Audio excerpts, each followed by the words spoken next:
दोस्तों सीटीटी दिसंबर 2022 के पेपर 1 यानी प्राथमिक स्तर से बीएड अभ्यर्थियों के एडमिट कार्ड को रोक लगाने के लिए प्रतीक मिश्रा एंड 2 अदर्स की तरफ से नवंबर में एक याचिका माननीय हाईकोर्ट में डाली गई है, जिसका याचिका नंबर 18,678/2022 है। इसकी 2 सुनवाई हो चुकी हैं और दूसरी सुनवाई का ये आर्डर आप लोग दे सकते हैं। यहाँ पर प्रतीक मिश्रा और जो 2 अदर याची हैं यानी जो पिटिशनर है उनकी तरफ से एक मांग की गई है कि जितने भी बीएड अभ्यर्थी हैं जो प्राइमरी के लिए आवेदन करेंगे यानी पेपर 1 के लिए आवेदन करेंगे, इनके एडमिट कार्ड ना जारी किए जाएं। और इसके लिए उन्होंने जोधपुर हाईकोर्ट के फैसले को बेस बनाते हुए यहाँ पर याचिका डाली गई है। आप लोग जानते होंगे प्रतीक मिश्रा की ही एक याचिका है जो ऑलरेडी पहले से चल रही है इलाहाबाद हाईकोर्ट में, जिसमें यूपीटीटी पेपर 1 में जो बीएड अभ्यर्थी हैं उनके मार्कशीट यानी प्रमाण पत्र जारी करने पर ऑलरेडी रोक लगाई गई है। और जो जोधपुर हाईकोर्ट का आदेश है उसको ऑलरेडी सुप्रीम कोर्ट में बीएड अभ्यर्थियों द्वारा चैलेंज किया गया है और वहां पर सुनवाई चल रही है।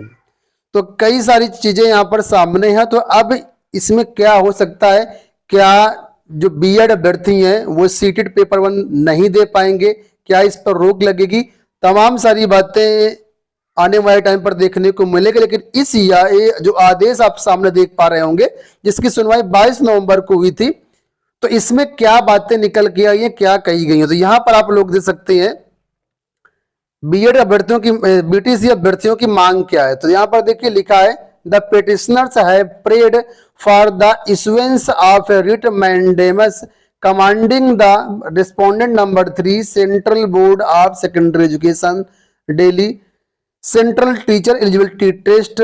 और आगे यह एड्रेस दिया गया है, देखिए लिखा है Delhi to not issue admit card to BEd qualified candidates for paper 1 in CTET 2022 in the light of the decision of Honorable Rajasthan High Court judgment dated 25/11/2021 passed in writ petition number ये, यानी यहाँ पर Rajasthan high court के judgement को आधार बनाते हुए कहा गया है कि बीएड अभ्यर्थियों के प्रवेश पत्र जो सीटेड पेपर 1 के लिए आवेदन करेंगे उनके प्रवेश पत्र ना जारी किए जाएं। ठीक है, और यहां पर अब ये बात तो बीटीसी अभ्यर्थियों ने डीएलएड अभ्यर्थियों की तरफ से कही गई थी।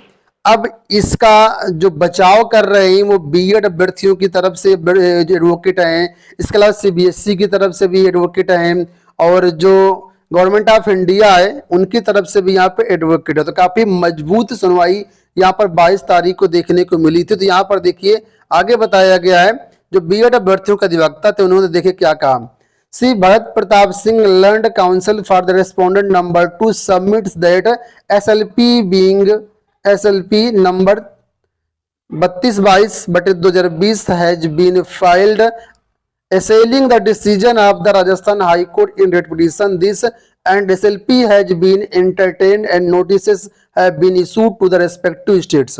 He further submits that since the matter is sub judice before the Honorable Apex Court, इन्होंने ये बात कही है कि जो राजस्थान हाई कोर्ट का फैसला आया था और जो स्टेट को नोटिस इशू किए गए थे, ठीक है, तो उस फैसले को ऑलरेडी सुप्रीम कोर्ट में जो सबसे बड़ा देश का कोर्ट है वहां पर ऑलरेडी सुना जा रहा है। और इसकी सुनवाई 24 तारीख को लगी थी, आप लोग जानते होंगे सुप्रीम कोर्ट में, क्योंकि 22 तारीख को सुनवाई हुई थी, 24 तारीख को लगाई गई थी सुप्रीम कोर्ट में बीएड मामले की सुनवाई। तो उन्होंने बताया कि 24 तारीख को ऑलरेडी सुप्रीम कोर्ट में सुनवाई लगी, वहां पर मामला अभी निस्तारित नहीं हुआ, वहां पर सुनवाई चल रही है। और जब कोई केस बड़ी अदालत में चल रहा होता है, सर्वोच्च अदालत में चल रहा होता है, तो निचली अदालतों को इस कंट्रोवर्सी में नहीं पड़ना चाहिए और इस तरीके से कोई भी आदेश नहीं देना चाहिए। तो यहाँ पर देखो आगे लिखा है It would not be appropriate for this court to dwell into controversy involved in the stand writ petition at this stage. He further submitted that now the matter is fixed on 24/11/2022 and this writ petition may be posted on some day after the said date. उन्होंने साफ कहा कि जब मामला supreme court में चल रहा है तो यहाँ पर जो निचली अदालत होती है यहाँ पर इस तरीके से किसी भी कंट्रोवर्सी में नहीं पड़ना चाहिए कि अपने हिसाब से कोई आदेश दिया जाए। तो कुल मिलाकर काफी अच्छी सुनवाई हुई और इस मामले की जो है अब अगली डेट है वो 6 दिसंबर 2022 को लगाई गई है। ठीक है, अब 6 दिसंबर को पुनः सुनवाई होगी और अब देखना होगा इस सुनवाई में क्या होता है। वैसे जो एनसीटी है, जो सीबीएसई है, जो गवर्नमेंट ऑफ यूपी है ना, ये काफी अच्छा पक्ष उन्होंने रखा और फिलहाल यहाँ पर सीटेट के एडमिट कार्ड रोकने की याचिका जरूर है, लेकिन मुझे लगता नहीं है कि इस याचिका में कुछ हो पाएगा, क्योंकि इन्होंने बेस बनाया राजस्थान हाई कोर्ट का और राजस्थान हाई कोर्ट को ऑलरेडी चैलेंज किया जा चुका है। तो जब तक सुप्रीम कोर्ट से डिसीजन क्लियर नहीं हो जाता तब तक कैसे रोक लगाई जा सकती है, आप खुद ही सोचिए। तो फिलहाल जो भी सीटेट वाले अभ्यर्थी हैं, जो बीएड वाले अभ्यर्थी जो पेपर 1 के लिए आवेदन करेंगे, आप लोग निश्चिंत होकर के तैयारी करिएगा और जो कुछ भी आदेश होंगे चैनल के माध्यम से हम आप लोगों को जरूर शेयर करेंगे। ठीक है, आप लोगों को बताना चाहेंगे कि जितने भी टीचिंग एग्जाम्स होते हैं, चाहे केवीएस हो, सुपर टेट हो, सीटेट हो या अन्य कोई भी टीचिंग एग्जाम हो, उन सबकी जो टेस्ट सीरीज है वो हमारे यहाँ अवेलेबल है। डिस्क्रिप्शन बॉक्स में लिंक दिया गया exam preparation by AB Tech का, वहां पर आपको जाना है स्टोर पर और यहाँ पर टीचिंग एग्जाम पैक सर्च करेंगे तो यहाँ पर बहुत सारे टीचिंग एग्जाम की टेस्ट सीरीज आपको मिलेंगी। इसमें chapter wise paper, previous year paper, full length mock test, subject, सारा कुछ अवेलेबल है 1 साल की वैलिडिटी के साथ। ठीक है, और इसमें जो है AEES यानी AEES के भी एग्जाम अवेलेबल हैं, PRT, TGT, PGT के भी अवेलेबल हैं। तो सारे टेस्ट यहाँ पर अवेलेबल हैं, बेहतरीन। आप इसको टेस्ट करेंगे तो आप खुद देखेंगे कितनी बेहतरीन टेस्ट सीरीज है और प्राइस बहुत ही कम है। सारे टेस्ट आपको 1 साल की वैधता के साथ मिलेंगे और मात्र 699। अगर आप अलग अलग टेस्ट परचेज करना चाहते, जैसे सीटेट का अलग अवेलेबल है, टीजीटी का अलग अवेलेबल है, तो 499 आप अलग अलग भी टेस्ट परचेज कर सकते हैं। तो लिंक वीडियो के डिस्क्रिप्शन बॉक्स में दिएगा, एक बार चेकआउट कर लीजिएगा। खैर हम लोग बढ़ते हैं अगली अपडेट की तरफ।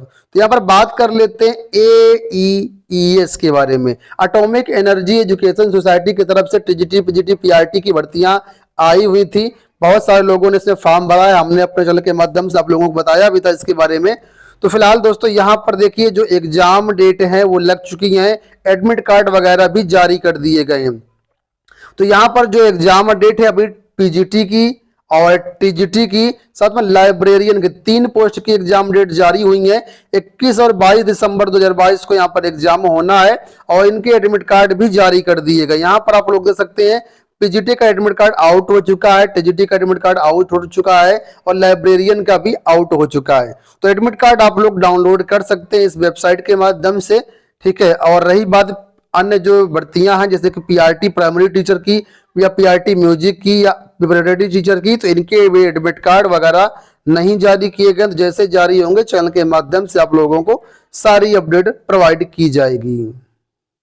बात कर लेते हैं हम लोग यहाँ पर पुलिस भर्ती के बारे में। उत्तर प्रदेश में आप लोग जानते हैं पहले 26,000 पुलिस कांस्टेबल भर्ती आनी थी, अब 35,000 भर्ती हो गई है। तो जो बड़े हुए पद हैं उनकी अधियाचन जो है पुलिस भर्ती मुख्यालय, पुलिस भर्ती प्रोन्नति बोर्ड को भेज दिए गए हैं। सुरेश कुमार खन्ना की तरफ से यहाँ पर देखकर ट्वीट करके जानकारी दी गई है कि नागरिक पुलिस फायरमैन पीएससी में कांस्टेबल के 35,757 पदों पर होंगी भर्तियां और डीजीपी मुख्यालय की तरफ से पुलिस भर्ती और प्रोन्नति बोर्ड को इसका जो प्रस्ताव है भेज दिया गया। तो आने वाले टाइम पर आपको पुलिस विभाग में 35,000 कांस्टेबल की भर्तियां देखने को मिलेंगी।